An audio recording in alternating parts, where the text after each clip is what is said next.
గొంతు నొప్పి వచ్చిందంటే సాధారణంగా వైరస్ ఇన్ఫెక్షన్స్ నుంచి కానీ బ్యాక్టీరియల్ ఇన్ఫెక్షన్ నుంచి కానీ వస్తుంది అన్నమాట.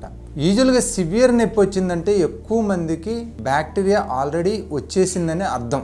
సాధారణంగా థ్రోట్ ఇన్ఫెక్షన్స్ అనేవి అది ఫెరింజైటిస్ కావచ్చు, టాన్సిలైటిస్ కావచ్చు, వైరల్ ఇన్ఫెక్షన్తో స్టార్ట్ అయ్యి తర్వాత అది బ్యాక్టీరియల్ ఇన్ఫెక్షన్గా కన్వర్ట్ అవుతుంది. కొంతమందిలో డైరెక్ట్గా బ్యాక్టీరియల్ ఇన్ఫెక్షన్ కూడా రావచ్చు. దాన్ని స్ట్రెప్ థ్రోట్ అంటనమాట.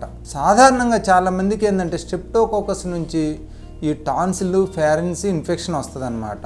ఇన్ఫెక్షన్ వచ్చినప్పుడు ఆ టాన్సిల్ ఎర్రగా ఉండటం, స్వాలెన్ కావటం, దాని మీద అల్సర్స్ రావటం, వైట్ మెంబ్రెయిన్ ఫామ్ కావటం, ఇలాంటివన్నీ జరుగుతూ ఉంటాయి అన్నమాట. కానీ ఇప్పుడున్న పరిస్థితుల్లో థ్రోట్ పెయిన్ వచ్చిందంటే మనం ఎస్పెషల్లీ ఒమిక్రాన్ కరోనా వైరస్ను కూడా ఐడెంటిఫై చేయాలన్నమాట. వచ్చిన వాళ్ళందరూ కూడా ఈ కరోనా టెస్ట్ పంపించడం మంచిది. ఇంతకుముందు అయితే సాధారణంగా డైరెక్ట్గా మెడిసిన్స్ ఇచ్చేవాళ్ళం. మెడిసిన్స్తో పాటు ఎక్కువ మందికి తగ్గేది, ఒకరికిద్దరు తగ్గకపోతే మటుకి ఇంజెక్షన్స్ ఇవ్వాల్సి వచ్చేదన్నమాట. కానీ ఇవాళ ఈ ఒమిక్రాన్ కరోనా వైరస్ దాని స్ప్రెడ్, దాని నుంచి వచ్చే దుష్ఫలితాల వలన థ్రోట్ పెయిన్ ఉన్న ప్రతి పేషెంట్ కూడా మన corona RTPCR test, omicron gene test ఇవి చేయించుకోవటం మంచిదన్నమాట. సో వీటిలో పాజిటివ్ వచ్చిందంటే మనం ఐసోలేషన్లో ఉండొచ్చు, మిగతా వాళ్ళకు కూడా ఇన్ఫెక్షన్ రాకుండా చేయొచ్చు అన్నమాట. ఎప్పుడైనా థ్రోట్ పెయిన్ వస్తుంది అంటే, థ్రోట్ పెయిన్ వచ్చిందంటే మనం బేసిక్గా ముందు తీసుకోవాల్సిన జాగ్రత్తలు ఏంటంటే చల్లటి పదార్థాలు, పుల్లటి పదార్థాలు అవాయిడ్ చేయాలన్నమాట. రెండోది మనం కొంచెం వేడివేడి పదార్థాలు తీసుకోవటం మంచిదన్నమాట. ఈ గోరువెచ్చటి పదార్థాలు ఏం చేస్తాయి అంటే గొంతులో ఉన్నప్పుడు అక్కడ ఉన్న మ్యూకాయిడ్ సెక్రెషన్ని తిన్ని చేసి ఈ బ్యాక్టీరియా వైరస్ లేకుండా చేస్తే. రెండోది ఏంటంటే ఆ బ్యాక్టీరియా వైరస్ను కూడా ఈ టెంపరేచర్తో కొంత పోర్షన్ని కిల్ చేయడానికి కూడా అవకాశం ఉంటుందన్నమాట. అలానే మనం సూప్ పదార్థాలు తీసుకున్నట్టయితే అది వెజిటబుల్ సూప్ కానీ నాన్ వెజిటేరియన్ సూప్ కానీ ఇది గొంతును క్లియర్ చేస్తుంది.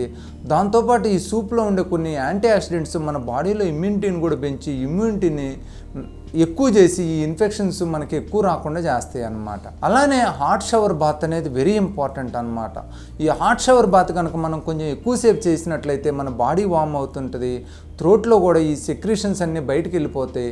అలానే ఈ వార్మ్ టెంపరేచర్ వార్మ్ బాత్ అనేది మన బాడీలో ఉన్న ఇమ్యూనిటీ సెల్స్ని కూడా యాక్టివేట్ చేసి ఇమ్యూనిటీని పెంచుతుంది అనమాట. మోర్ ఇంపార్టెంట్ ఏంటంటే మన బాడీని కూడా మోర్ హైడ్రేటెడ్గా ఉంచుకోవటం అనమాట. ఎందుకంటే ఈ ఫీవర్ ఉన్నప్పుడు, ఇన్ఫెక్షన్ ఉన్నప్పుడు బాడీ ప్రతిసారి డిహైడ్రేట్ అయిపోతుంటుంది.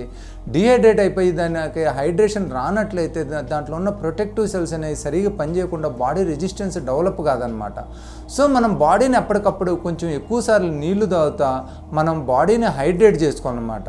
సో ఇన్ఫెక్షన్ వచ్చినప్పుడు మనం ఈ జాగ్రత్తలన్నీ ఫాలో కావాలి.